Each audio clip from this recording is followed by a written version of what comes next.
So, a lot of crazy just happened on this trip for us. Yeah. Chris and I, we were sitting here watching An Evening with Kevin Smith.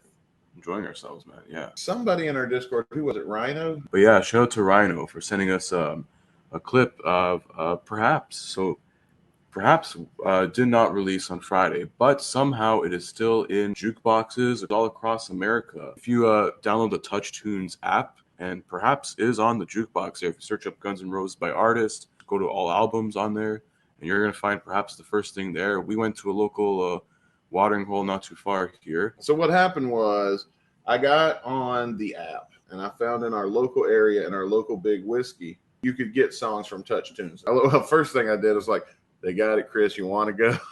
And I was like, yeah, give me 2 minutes. Let's fucking do it. Yeah, so we jumped up, put on shoes, and ran to our local bar. And we get there, and we're standing by the bar trying to listen because that's where the speaker was. And us standing there kind of drew some attention to ourselves. And people wanted to talk to us. But they were nice people, but and it wasn't that we didn't want to make conversation with them.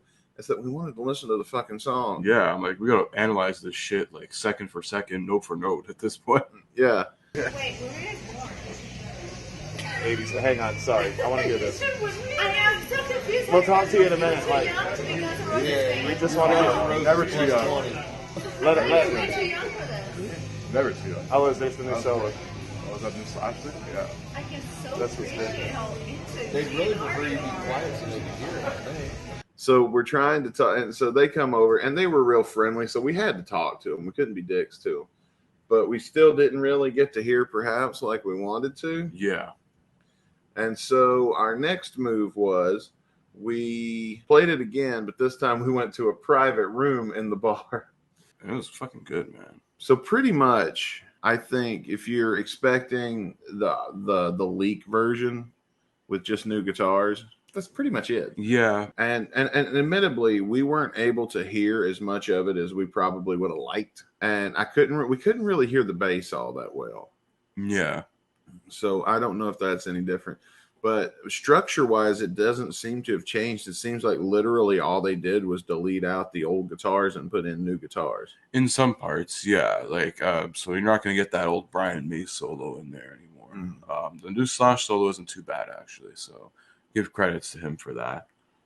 He understood the assignment. He did an okay job at it. So seeing this, it basically just confirms that it was meant to be released on August 11th, this past Friday. And, because the fans found out and because, we have fucking intellect that we get punished for this shit. Like, it's the stupidest thing ever. Why not just release it anyways? Oh, look, new Guns N' Roses coming. Boom. Yeah. Just confirm it and just be like, don't play coy with us. Well, why would they put it off a week unless they needed more time for something? Fair enough. The ship needs to be run a lot better than it is right now because how else does a song get leaked via Jukebox? Yeah, what the fuck, man? This is probably of this whole I was story. gonna say, like, This is the weirdest development. And now they're taking jobs out of the fans, man. We're supposed to be leaking this shit, not you. I took her job. You took my dog. Turns out Perhaps is real. We have listened to it. Sounds pretty damn good. And we're just waiting to maybe hopefully get our hands on it with an official release. Or we may have to steal a jukebox from a bar. It is what it is these days. Yeah. You got to do what you got to do when you're desperate for new music.